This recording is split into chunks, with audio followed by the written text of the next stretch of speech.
नमस्कार, public news देख रहे हैं आप। पश्चिम बंगाल का चुनाव इस समय अपने चरम पर है और पूरे राज्य में राजनीतिक सरगर्मियां तेज हो चुकी है। सभी प्रमुख दलों ने अपनी तैयारियां पूरी कर ली है। उम्मीदवारों की घोषणा हो चुकी है। चुनाव तारीखें सामने हैं और असली मुकाबले की घड़ी नजदीक है।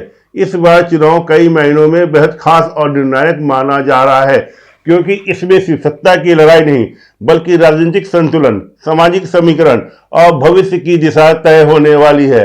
अगर पिछले चुनाव की बात करें तो ममता बनर्जी ने 200 से ज्यादा सीटें जीतकर शानदार जीत हासिल की थी। वहीं नरेंद्र मोदी के नेतृत्व में भारतीय जनता पार्टी ने भी बड़ी छलांग लगाते हुए 3 से बढ़कर 77 सीटें हासिल की थी, जो अपने आप में बड़ी उपलब्धि थी। हालांकि भाजपा सत्ता से दूर रह गई, लेकिन उसके मुख्य विपक्षी दलों के रूप में अपनी जगह पक्की कर ली।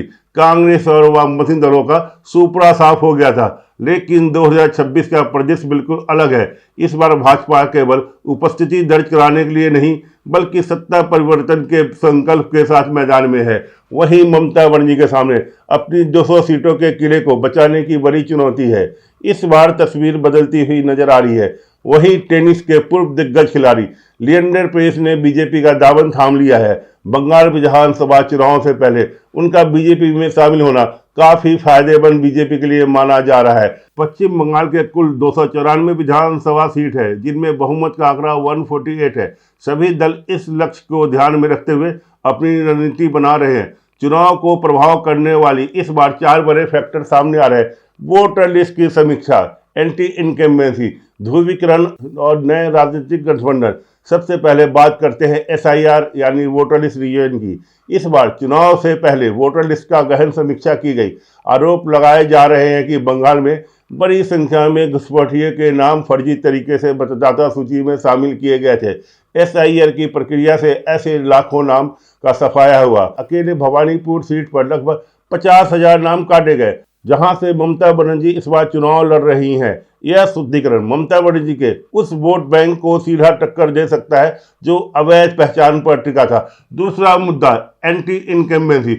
ममता बनर्जी पिछले लंबे समय से सत्ता में हैं और स्वाभाविक रूप से कुछ इलाकों में जनता के में नाराजगी भी देखने को मिल रही है। 15 साल के शासन के बाद किसी भी सरकार के खिलाफ जनता में स्वाभाविक असंतोष होता है। बंगाल में आरजी कर मेडिकल कॉलेज कांड, संदेश खाली की घटनाएं, भ्रष्टाचार के आरोपों ने इस असंतोष को ज्वालामुखी बना दिया है। भाजपा इसी गुस्से को वोट में बदलने की कोशिश कर रही है।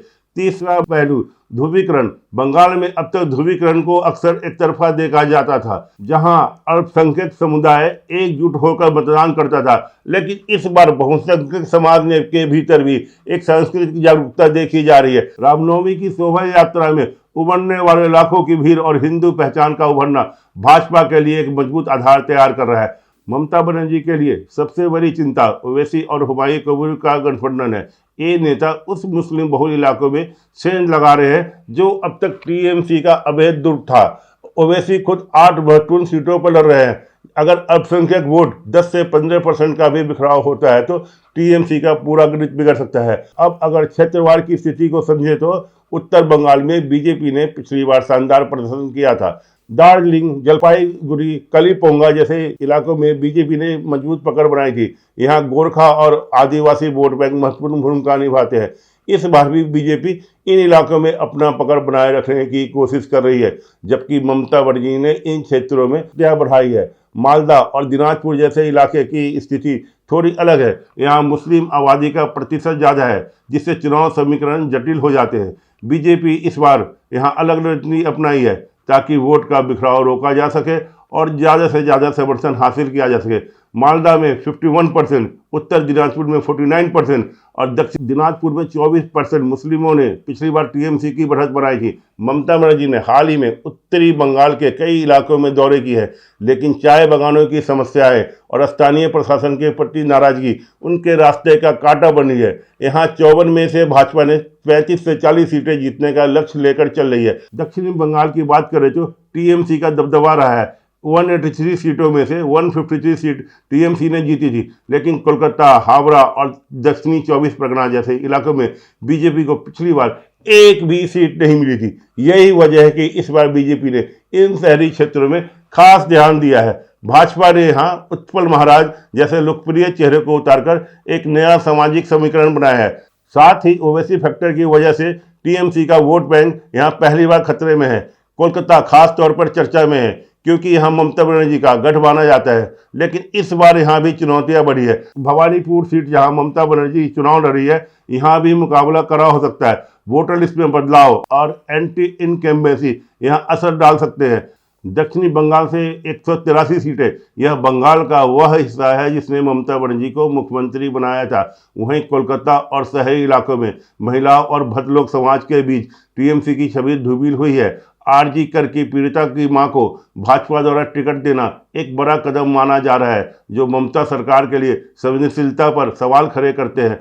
खुद ममता बनर्जी की पारंपरिक सीट भवानीपुर पर इस बार खतरा मंडरा रहा है। वोटर लिस्ट के नामों का कटना और मुख्यमंत्री के तौर पर उनका चुनाव न लड़ना, पार्टी के अन्य पदों पर ध्यान देना उनके समर्थकों में संयंत्र पैदा कर रहा है। इसके अलावा कानून व्यवस्था और प्रशासनिक मुद्दे भी चुनाव बहस का हिस्सा हुए हैं।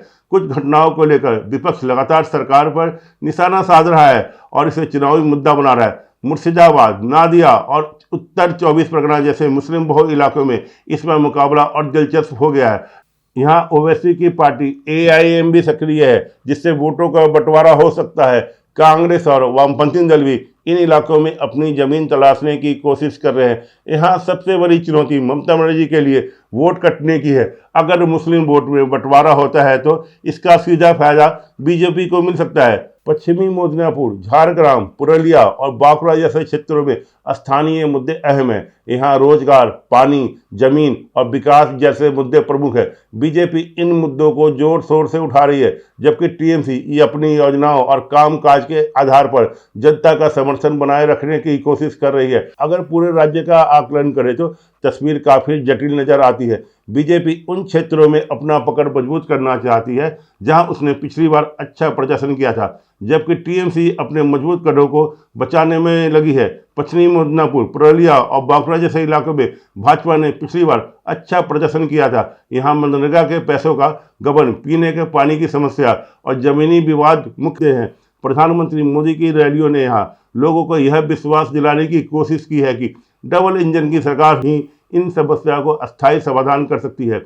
अनुमान की बात करें तो बीजेपी इस बार 150 से 165 सीटें हासिल कर सकती है, जबकि टीएमसी 100 से 115 सीटें। अन्य दल जैसे ओवैसी, कांग्रेस और वामपंथी को भी 20 से 30 सीट मिलने की उम्मीद है। हालांकि ये सिर्फ अनुमान है। यह आंकड़ा इस धारणा पर आधारित है कि हिंदू जागरूकता और अल्पसंख्यक वोटों के बिखराव का असर निर्णायक होगा। अगर बंगाल में, बिहार और महाराष्ट्र जैसे मूक समर्थक मतलब साइलेंट वोटर भाजपा के पक्ष में चलता है तो यह आंकड़ा 180 के पार भी जा सकता है। लेकिन असली तस्वीर चुनाव परिणाम के आने के बाद ही साफ होगी।